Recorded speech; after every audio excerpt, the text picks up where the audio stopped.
उठाओ, thank you Jesus. अपने पड़ोसी को बोलो, एक मां अपने दूध पीते बच्चे को भूल सकती है। एक मां अपने जन्माए हुए लड़के पर दया करना छोड़ सकती है, पर यहोवा कहता है, मैं तुझे कभी ना भूलूंगा, कभी ना छोड़ूंगा और कभी ना त्यागूंगा। इज़राइल के 12 गोत्र जो तंबू के आसपास थे और लेवी गोत्र इज़राइलों के पहलोठे के बदले में परमेश्वर ने लेवी लिए थे, और जब दोनों के पहलोठों की गिनती की गई, बच्चों की और इस लेवी के पहलोठों की, तो दोनों कितने थे? 22,000। वो परमेश्वर जो लाखों लोगों की पॉपुलेशन को कंट्रोल कर रहा था, और हमें लगता है कि हमारी जिंदगी में वो कुछ चीजों को भूल रहा है। उसे मेरे वीजे से कोई मतलब नहीं, मैं गरीब हूं, परमेश्वर को कोई मतलब नहीं, मैं धक्के खा रहा हूं, मेंटली डिस्टर्ब हूं, परमेश्वर को कोई मतलब नहीं। परमेश्वर आपकी छोटी से छोटी चीज की परवाह भी करता है और उसमें शामिल भी होना चाहता है और आपको चंगा भी करना चाहता है। मैं आपको बता रहा हूं, मैं एक जगह प्रेयर कर रहा था, और जब मैं प्रेयर करने के लिए निकलूं थोड़ा सा, तो 2 चिड़ियां आए मेरे पास रियल में। तो चिड़ियां आके चू चू चू चू चू चू चू चू चू चू, उनकी चू चू जो थी वो अच्छी वाली नहीं थी, वो बेचैनी वाली थी। मैं जानवरों के पास बहुत रहता हूँ, मेरे पास हर तरह के जानवर हैं, बकरी, भेड़, गाय, बैल, तोते, कबूतर, डक्स, मुर्गे, हर तरह के आप नाम ले लो, तीतर, चकोर, सब है मेरे पास। तो मेरे को उनका मालूम है, वो उनकी आवाज़ जो थी वो बड़ी खड़वी वाली आवाज़ थी, उनको कुछ पसंद नहीं आ रहा था। तो मेरे को ये बात समझ आ गई थी कि यहाँ पर एक इनका घोंसला ज़रूर है। ये तभी मेरे पे चिल्ला रही हैं कि यहाँ पास मत आ, लेकिन वो दिख नहीं रहा था। मैंने सोचा शायद इसकी छत पे होगा या कहीं भी होगा। एक दिन जब मैं प्रेयर कर रहा था और मैंने पर्दे को खोला, तो बाहर से वो कुछ नहीं दिखता था, लेकिन अंदर से पर्दा खोला तो आप वीडियो देखो क्या दिखा मुझे।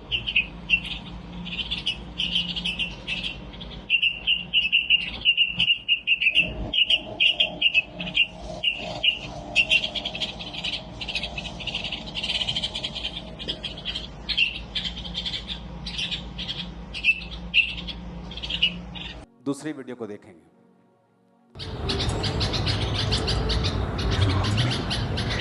ये इसका डैडी है और सारा दिन ये यहीं रहते हैं अपने घोंसले की रखवाली करने के लिए और बच्चों को खिलाने के लिए, सारा दिन। अब ये जो आवाज़ें निकाल रहे हैं ना, ये मेरी वजह से निकाल रहे हैं। मैं यहाँ पे, उनको लगता है कि उनके बच्चों को कोई ले जाएगा, और बच्चे यहाँ पे ये खिड़की के पास।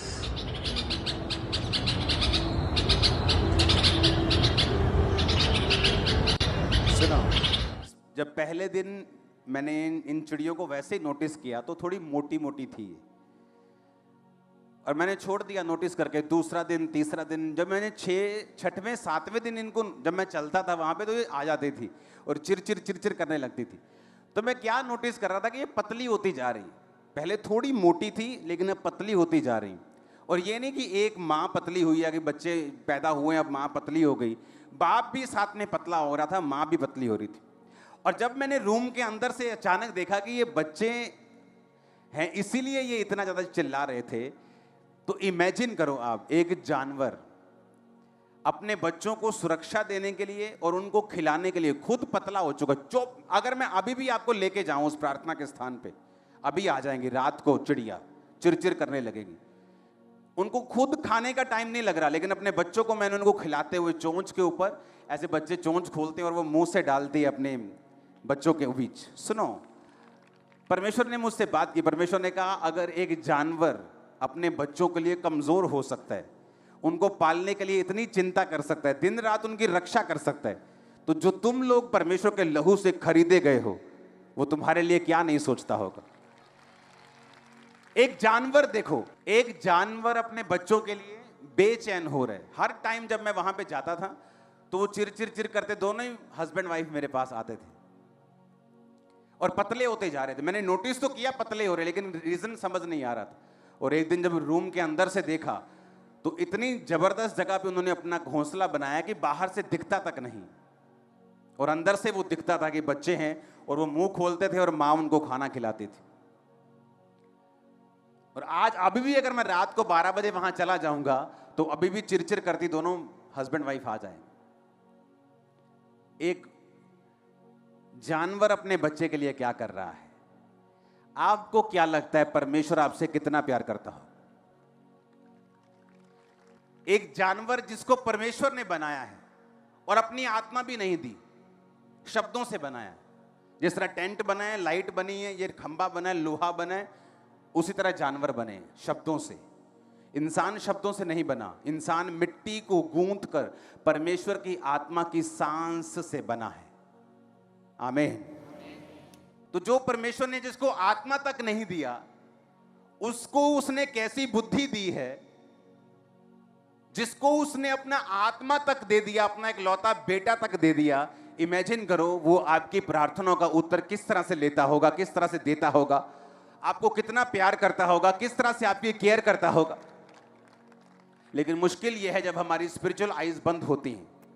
जिस तरह एक छोटा बच्चा अपने बाप के साथ जब गाड़ी में जाता है तो उसको बड़ी ललक होती है कि मैं भी अपने डैडी की तरह गाड़ी चलाऊंगा।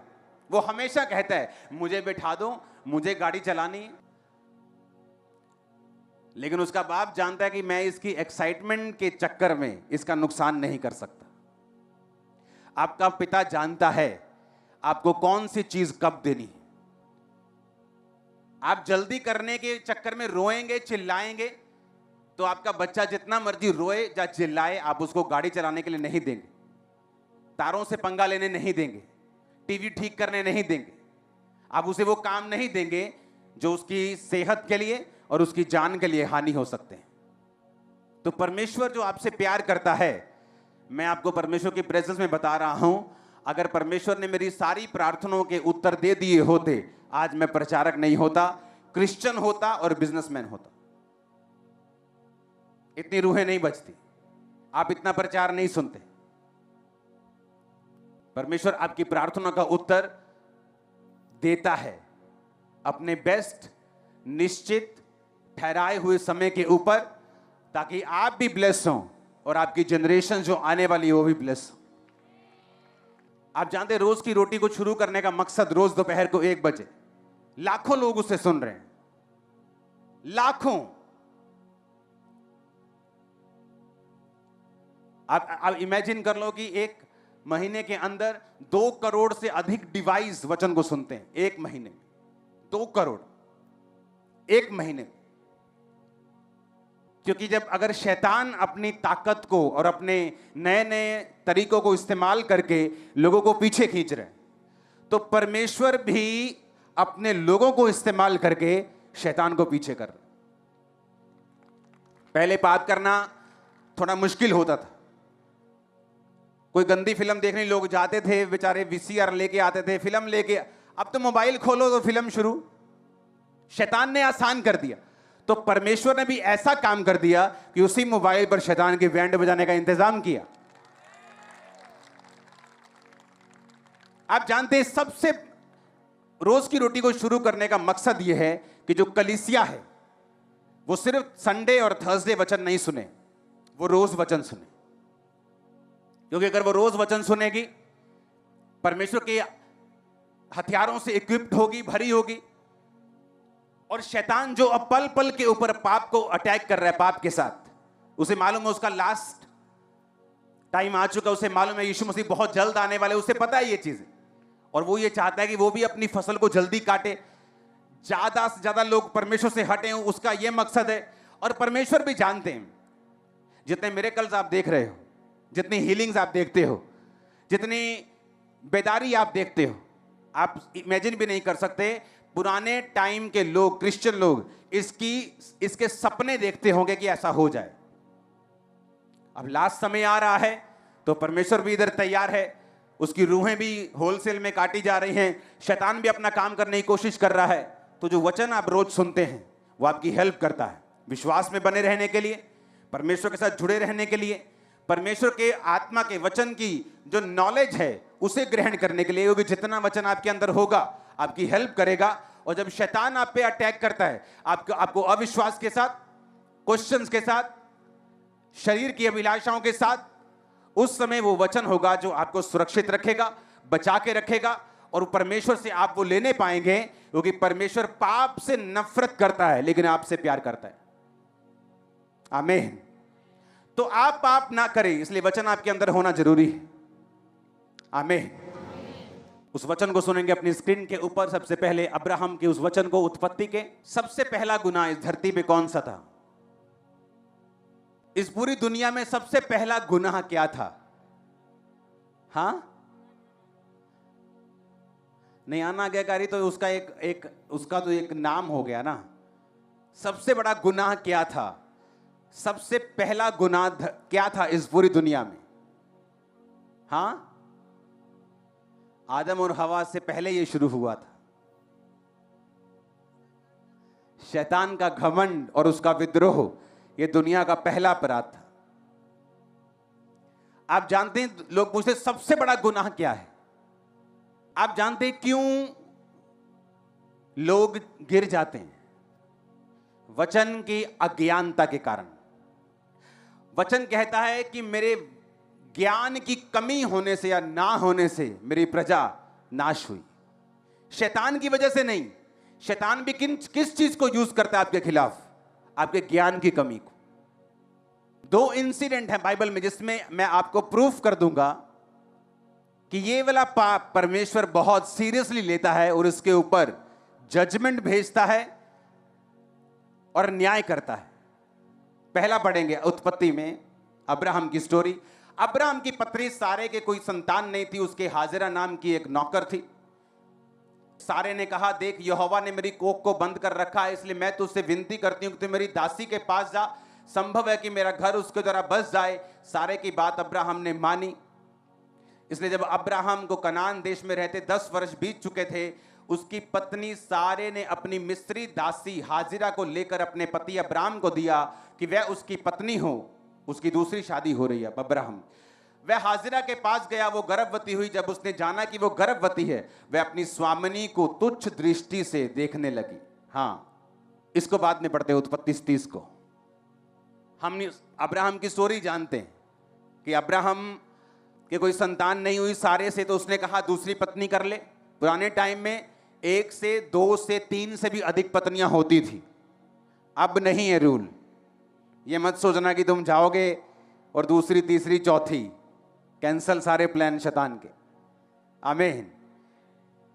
तो पुराने टाइम में लोगों की 1 से अधिक पत्नियां होती थी, धरती खाली थी, परमेश्वर की प्लान था उसको भरने का।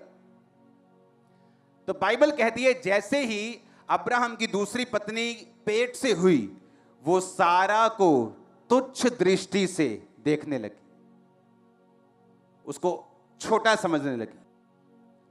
आगे क्या हुआ? सारा उसको दुख देने लगी, वो भाग गई। जब भाग गई तो यहोवा ने कहा, कहां से आई है तू? उसको आवाज आई प्रभु की। उसने कहा, मैं अपने स्वामी के घर से भाग आई हूं। तो परमेश्वर ने कहा, तेरे पेट में जो बच्चा है मैं उसको ब्लेस करूंगा, उसमें से प्रधान पैदा होंगे। जा अपनी स्वामिनी के पास वापिस और उसके वश में बनी रह। वापिस चली गई। बच्चा हुआ, इस्माइल बेटा हो गया। बेटा बड़ा हो गया। उसके बाद परमेश्वर ने अब्राहम और सारा की भी सुधि ली और सारा को भी परमेश्वर ने बेटा दिया, इसहाक। जब इसहाक का दूध छुड़ाया गया तो ये इजराइलियों में पुराने टाइम में ये परंपरा थी कि दूध छुड़ाने का टाइम 9 साल, 8 साल तक भी, 7 साल तक भी बच्चे दूध मां का पीते थे। 3 साल तक कम से कम पीते थे। जब तक उनके दूध वाले दांत नहीं आते थे, बच्चे मां का दूध पीते थे। अब जब इमेजिन करते 3 साल, चलो मान लो हम उम्र लगाते हैं कि इसहाक की उम्र 3 साल की थी जब दूध छुड़ाया गया और पार्टी की गई। उस पार्टी में सारे शामिल हुए और जो मिस्री हाजिरा का बेटा था इस्माइल, बाइबल कहती है वो इसहाक के साथ ठट्ठा, मजाक और शैतानी हंसी कर रहा, मजाक कर रहा था उसके साथ, गलत रीति से, यानी उसको मारने की रीति से या उसको नुकसान पहुंचाने की रीति से। सारा ने दूर से देखा, क्योंकि आप मजाक समझते हैं, कोई बड़ा भाई छोटे भाई के साथ मजाक करे, आप समझते हैं उससे प्यार कर रहा है, लेकिन वो प्यार वाला मजाक नहीं था। आप मेरी बात समझ रहे कि नहीं? वो ठट्ठा, वो ताने, वो कुछ ऐसा मजाक था जो सारा को मतलब समझ आ गया कि ये बंदा, ये बच्चा, ये मेरे बच्चे के लिए, इजहाक के लिए अच्छी इंटेंशंस नहीं रखता। तो सारा ने पता क्या कहा अब्राहम को कि इस नौकरानी को और तेरे बेटे को अभी घर से निकाल। अब्राहम को बात बुरी लगी, उसे लगा कि ये शारीरिक है ये सारा। लेकिन जब अब्राहम परमेश्वर की हुजूरी में गया तो परमेश्वर ने कहा, अब्राहम जो कुछ सारा कहती है उसे मान, और उसे उस बेटे को और उसकी नौकरानी हाजिरा को घर से निकालना पड़ा। समझ आ गई इतनी बात? अब वो अलग हो गए, अब्राहम सारा अलग हो गए। अब हम फिर देखते हैं उत्पत्ति 30 की इस आयत को। जब राहेल ने देखा कि याकूब से मेरे लिए संतान उत्पन्न नहीं होती, वह अपनी बहन से ढाक करने लगी और याकूब से कहा, मुझे भी संतान दे, नहीं तो मैं मर जाऊंगी। याकूब ने राहेल से गुस्से में कहा, क्या मैं परमेश्वर हूं? तेरी कोख परमेश्वर ने बंद करके रखी है। राहेल ने कहा, अच्छा मेरी दासी बिल्हा हाजिर है, उसी के पास जा, वह मेरे घुटनों पर जनेगी और उसके द्वारा मेरा भी घर बसेगा। तब उसने अपनी दासी बिल्हा को दिया कि वह उसकी पत्नी हो जाए, और याकूब उसके पास गया, और बिल्हा पेट से हुई, याकूब से उसके एक पुत्र उत्पन्न हुआ। और राहेल ने कहा, परमेश्वर ने मेरा न्याय चुकाया और मेरी सुनकर मुझे एक पुत्र दिया, और उसका नाम उसने दान रखा। ये भी उसकी नौकरानी थी और उसने पत्नी होने के लिए दिया, ताकि मेरे घर में एक बेटा पैदा हो, ताकि मेरी भी थोड़ी इज्जत रह जाए। याकूब के 12 बच्चे थे। कितने थे? 6 पैदा हुए उसकी पहली पत्नी से, लिया से, जो अप्रिय हुई, जिससे वो कम प्यार करता था, और परमेश्वर ने बैलेंस करने के लिए उसको 6 बेटे दिए। यहूदा भी उसी का बेटा जिसमें से यीशु मसीह निकले, लेवी भी उसी का बेटा जो सेवा करते थे, तो उसमें से 6 बेटे निकले। 6 बच्चे परमेश्वर ने लिया को दिए। राहेल की भी गर्भ को खोला, 2 उसे दिए, 2 राहेल की नौकरानी को दिए, और 2 लिया की दासी को दिए, जो दोनों बाद में उसकी पत्नियां बन गई, और 2-2 बच्चे उनके हुए। अगर आप देखें तो उनके 12 गोत्रों में 4 बच्चे उसकी तीसरी और चौथी पत्नी से हैं, लेकिन वो गोत्र में शामिल हुए, और अब्राहम की दासी का बेटा गोत्र में शामिल नहीं हुआ। रीजन, विद्रोह। आज इस्माइल, जिस तरह याकूब के 12 गोत्रों को हम बोलते हैं कि इजराइल के 12 गोत्र हैं, इस्माइल भी गोत्रों में होता, इस्माइल भी अब्राहम की ब्लड लाइन में होता, परमेश्वर उसे छोड़ते नहीं, लेकिन विद्रोह, उसकी माता की इंटेंशंस कि मुझ पे अनुग्रह हुआ है, तो उस अनुग्रह पे मैं अपने शीश को झुकाऊं, ना कि अपनी मुंडी को कड़क करके बेवकूफी करूं। पुराने नियम में जितनी घटनाएं होती हैं उन्हें शारीरिक रीति से मत लो, वो आत्मिक रीति से सिखाने के लिए हुई। अन्य जातियों के लोग जब आज उसी हाजिरा की तरह परमेश्वर में आते हैं, अपने शीश को झुकाओ, क्योंकि तुम इजरायली नहीं थे कि यहोवा को मान सको, लेकिन यहोवा ने तुम पे अनुग्रह किया है। तुम तो नौकर भी नहीं थे, लेकिन अब तुम उसकी ब्लड लाइन में शामिल हो गए हो। तुम शान से कहते हो कि असी यसू दे बंदे आ, हाँ हम उसके बेटे और बेटियां हैं। शान से बोलते हो कि नहीं? पहले नहीं बोल सकते थे। विद्रोह किया, सारा की नौकरानी ने विद्रोह करके उस घर से निकाली गई, क्योंकि वो हम्बल नहीं थी, नम्र नहीं थी। शैतान जब लोगों को नाश करने के लिए उठता है, वो उन्हीं लोगों का विरोध आपके जरिए करता है जिससे आपको बरकत मिली है। और जब आप एक ऐसे व्यक्ति को विरोध करते हुए देखें जिसने उस व्यक्ति से उल्टा बरकत पाई हो, आप मेरी बात को समझ लेना कि उसके पीछे प्योर 100% शैतान खड़ा है। डेयरी के बाहर लिखा था ना 100% देसी क्यों। आप मेरी बात याद कर लेना कि उस बंदे के पीछे 100% शुद्ध शैतान खड़ा है।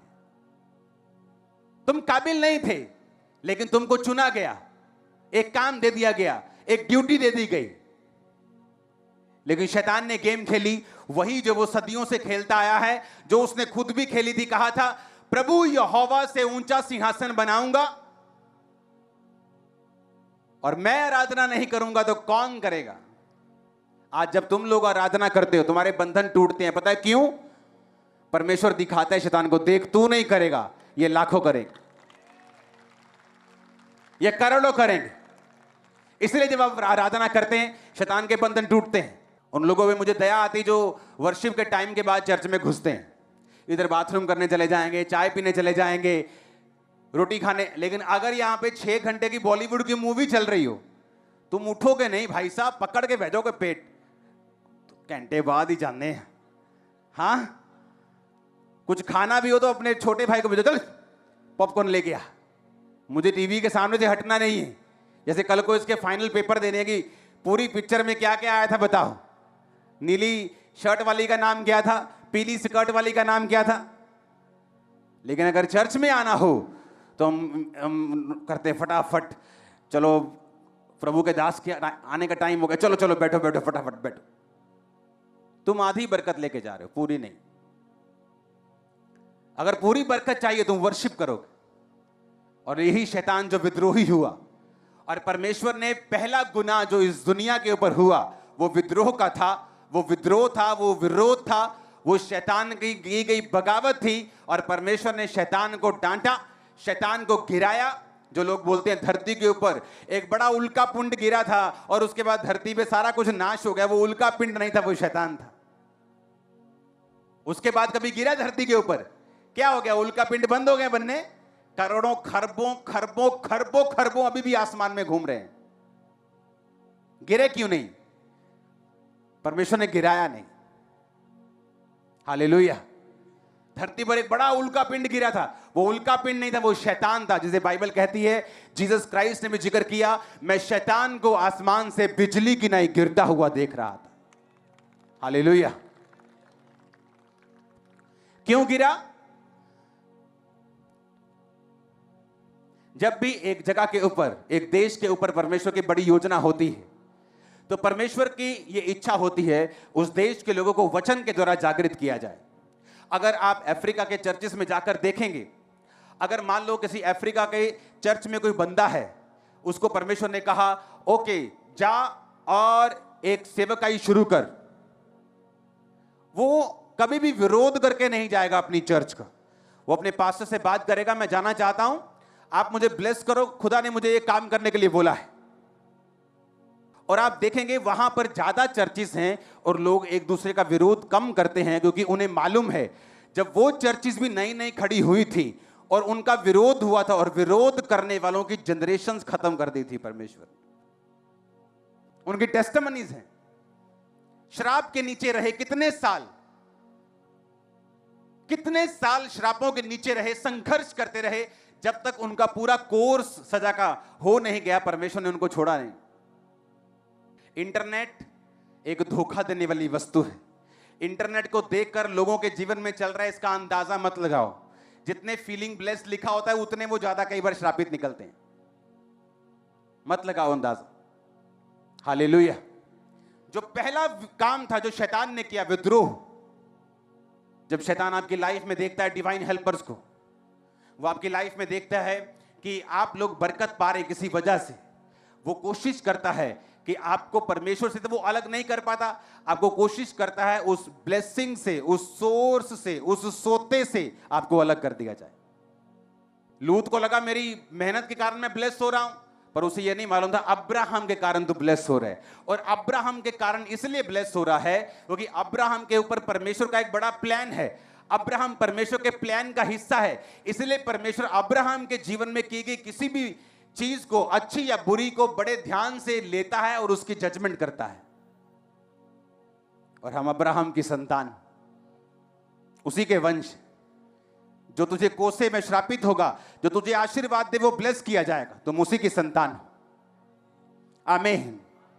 और खासकर वो लोग जो बड़ी सेवकाई करने के लिए बुलाए गए, उनके जीवन में ऐसी चीजों को परमेश्वर बड़े ध्यान से देखता है। हालेलुया। आपको ये बात समझ होनी चाहिए कि जब भी आप किसी को विद्रोह करता देखे, आपको मालूम होना चाहिए कि इसके पीछे कौन खड़ा है। शुद्ध शैतान अकेला नहीं, कौन सा? शुद्ध वाला शैतान, 100% प्योर डेविल खड़ा है इसके पीछे। इंसान नहीं, शैतान खड़ा है, क्योंकि वो वही कर रहा है जो आज से करोड़ों लाखों साल पहले उसने स्वर्ग में किया था और गिरा दिया गया था। Hallelujah, hallelujah. क्योंकि एक अगर दासी के पुत्र को परमेश्वर ग्रहण कर सकता है और अपने गोत्र में शामिल कर सकता है, तो उसे हाजिरा के बेटे को अपने गोत्र में शामिल करने में क्या प्रॉब्लम है? कोई प्रॉब्लम नहीं होनी चाहिए। पर रिस्पॉन्स, जो हाजिरा का रिस्पॉन्स था, जो उसकी नौकरानी का रिस्पॉन्स था कि वो तुच्छ समझने लगी, उस रिस्पॉन्स ने उसकी, बोलते हैं ना कि क्या कृतज्ञ बोलते हैं, क्या बोलते हैं पंजाबी में, जो शुक्रगुजारे नहीं होते, हाँ, अनशुक्रगुजार बोल दो, हाँ, जो शुक्रगुजार नहीं, बेशुक्रा, उसके बेशुक्रेपन को देखकर परमेश्वर ने कहा, अब्राहम, सारा कहती है इसे निकाल तो निकाल, ये नहीं शामिल होगी, क्योंकि ये वही कर रही है जो शैतान ने मेरे साथ किया था। मैंने उसको निकाला था, तू भी इसको निकाल दे। सारा की बात का गुस्सा मत कर। लेडीज में ये गिफ्ट होता है इनबिल्ड, आदमियों को पहचानने की क्षमता उसमें इनबिल्ड ज्यादा है। बंदों में है, अगर उनके अंदर डिजर्निंग ऑफ स्पिरिट का वरदान काम करता है। बंदों को स्पेशल एबिलिटी चाहिए बंदों को परखने के लिए, लेकिन लेडीज के अंदर ये नेचुरल भी है कि वो आदमी को परख सकती हैं। उसके दिल में क्या है, ये कैसी इंटेंशन के साथ देख रहा है, मुझसे बात क्यों कर रहा है, ये व्यक्ति कैसा है, वो व्यक्ति कैसा है, उसको सब मालूम। तो सारा ने देख लिया कि ये बंदा जो हंसी कर रहा है, मजाक कर रहा है, ये छोटी मोटी इंटेंशन नहीं है, इस बच्चे को मारने की इंटेंशन है उसकी। तो अगर आप परमेश्वर के बुलाए गए लोग हैं, आप हर कीमत के ऊपर अपने परमेश्वर के विजन को और उसके प्लान को अपनी लाइफ में बचा के रखेंगे। आपको निकालना पड़े किसी को, आप निकालेंगे, आपको बुलाना पड़े, आप बुलाएंगे। कितने मेरी बात को समझ रहे हैं? आज का वचन दिमाग खोल रहा है कि नहीं? जब भी आपको कोई काम करना है, करो। खुदा ने कुछ करने के लिए बोला, करो बिना विरोध के। और जब आपको कोई विरोध करता हुआ नजर आए, खासकर जिनसे वो सीख के गए हैं, आप समझ लेना उसके पीछे कौन खड़ा है? शुद्ध, शैतान नहीं। कौन शैतान? शुद्ध वाला, प्योर खड़ा है उसके पीछे। और ऐसे व्यक्तियों की लाइफ में जो मुसीबतें हैं, जो पारिवारिक संघर्ष है, जो फाइनेंशियल ट्रबल है, जो मेंटल ट्रबल है, वो इतना होता है जितना आपको इंटरनेट पे दिखेगा नहीं कभी भी। इंटरनेट पे सर वो काम करते हुए दिखेंगे, प्रीच करते दिखेंगे, लेकिन अंदर की उनकी घटनाएं आपको कभी नहीं दिखेंगी, संघर्ष कभी नहीं दिखेगा। इसलिए मैं कहता हूं इंटरनेट धोखा देने वाली वस्तु। अगर आज से 15 साल पहले आप प्रॉफिट्स को देखेंगे तो इतने प्रॉफिट्स नहीं थे। क्यों? क्योंकि बहुत कम लोग थे जिनके पास पूरा डेटा होता था प्रोफेसी करने के लिए। लेकिन जब से फेसबुक आई, प्रॉफिट्स बढ़ गए, क्योंकि आपकी फेसबुक पे सब लिखा है। एक वीडियो मेरे पास एक है, देख कैसे नाम लेके प्रोफेसी हुई। मैंने वो बंदा देख लिया कौन है, उसकी फेसबुक निकाली, उसको हैरान कर दिया मैंने। उसकी फेसबुक पे 1 साल पहले उसने एक पोस्ट डाली थी। मैंने वो पोस्ट का स्क्रीनशॉट लिया, उस बंदे को वापस भेजा। मैंने कहा ये ले तेरी प्रोफेसी। सुनो, कहता मेरा क्या कसूर है, पवित्र आत्मा मुझे वही बताता है जो फेसबुक पे होता है। मैंने कहा काका जिस दिन फेसबुक उड़ गई तो प्रॉफिट भी तो उड़ जाएगा। सच कह रहा हूं। और वो शर्मिंदा, वो से मालूम हुआ कि नहीं, इसको मूर्ख नहीं बनाना, लोगों को बना सकते। मैंने कहा जो बनता है उसे बनाओ, मुझे मत बनाओ। परमेश्वर अगर आपसे सिरदर्द हील कर रहा है तो फेक मत करो, सिरदर्द पे खड़े रहो, एक दिन मुर्दे भी जिंदा होंगे। लोगों को इंप्रेस करने के लिए आप प्रोफेटिक वर्ड दोगे, डोंट वरी, कहीं लोग जाने वाले नहीं, जो आपके हैं आपके रहेंगे। हम प्लेन की नहीं, हम जेट की स्पीड से बढ़ रहे हैं, जो चंद्रयान गया ना उसकी स्पीड से। और कोई झूठी प्रोफेसी मुझे करने की जरूरत नहीं है। आप लोगों, आपको इंप्रेस करने की जरूरत नहीं। मैं आपको बता रहा हूं, अगर किसी के पास रियल वर्ड ऑफ गॉड की नॉलेज है, मैं कह रहा हूं हीलिंग करने की भी जरूरत नहीं, लाखों लोग उसकी चर्च में होंगे, जस्ट वर्ड ऑफ गॉड्स। मैं आपको बता रहा हूं, नई जनरेशन क्या देखती, अच्छा प्रोफेसी की तो लोग आ रहे हैं। डोंट वरी, फ्यूचर में ऐसा नहीं होगा। इन लोगों का न्याय होता है, टाइम लगता है, लेकिन होता इसी धरती के ऊपर है, और ये लंबा नहीं चलते। प्रॉब्लम इनकी ये, अगर आपको सीधा चलना है आप लंबा चलेंगे, आपको जेन्युइन चलना है आप लंबा चलेंगे। तो जेन्युइनिटी में रहना मुश्किल है, क्योंकि रोज आपको प्रभु की प्रेजेंस में जाना है, आपको रोज खुदाबंद की प्रेजेंस में रहना है, आपको प्रेयर करनी है, आपको लाइफ को संभाल के रखना है। लेकिन अगर आपको फेक करना है, वो कुछ करने की जरूरत नहीं। सारा दिन खाओ पियो बैठो मीडिया में, सब तरह के गलत काम करो, और उसके बाद संडे थर्सडे आ जाओ। लेकिन अगर लंबा चलना है जनरेशंस तक, तो आपको जेन्युइनिटी में चलना होगा। हालेलुया। और यही बातें जब मुझे सिखाई जाती थी 15 साल 10 साल पहले, तो मैं भी यकीन नहीं करता था, जब तक क्लोज जाके देखा नहीं ये लोग और ये कैसे हैं। तौबा तौबा तौबा, विश्वासियों से बुरे हैं, गिरे हुए विश्वासियों से भी बुरे हैं, मैं आपको बता रहा हूं।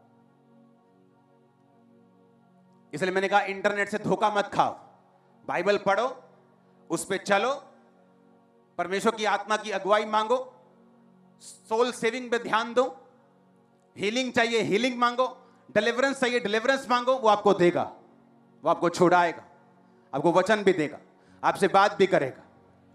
हालेलुया। ऊंची आवाज में, ऊंची आवाज में।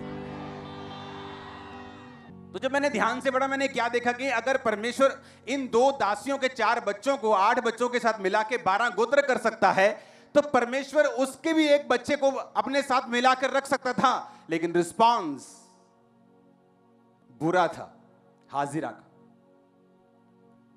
आप जितने हम्बल हैं, आपको मौका मिला कुछ करने का, बी हम्बल।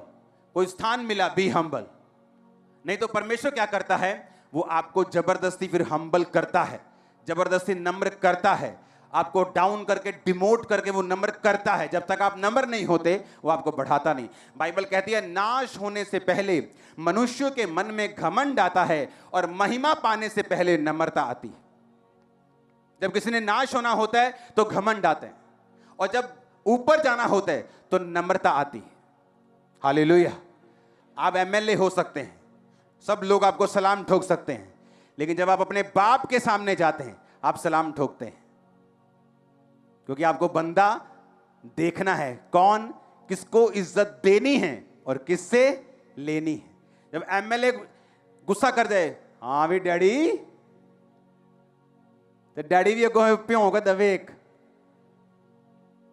क्योंकि डैडी को पता है तू मेरा क्या है, तू मेरा बाप नहीं। एक बाप चाहे तो 10 संतान पैदा कर सकता है, लेकिन 100 संतान मिलकर भी अपने बाप को पैदा नहीं कर सकती। हालेलुया। आप में और आपके बाप में जब भी कोई सही निकलेगा, आपका बाप निकलेगा। आपके बाप में और परमेश्वर में जब बहस होगी, जब भी कोई सही निकलेगा तो परमेश्वर निकलेगा। हालेलुया। ये बैलेंस जिसको बनाना नहीं आता, वो मूर्ख इंसान है, और मसीह में, कॉलिंग में, बुलाहट में वो आगे नहीं बढ़ता। इतने लोगों को टच नहीं कर पाता जिसके लिए वो एक्चुअली चुना गया है। मेरा बिलीव है आप लोग ब्लेस्ड हैं, मेरा बिलीव है वचन में बढ़ेंगे, उसकी ताकत में बढ़ेंगे, डिलीवरेंस में बढ़ेंगे।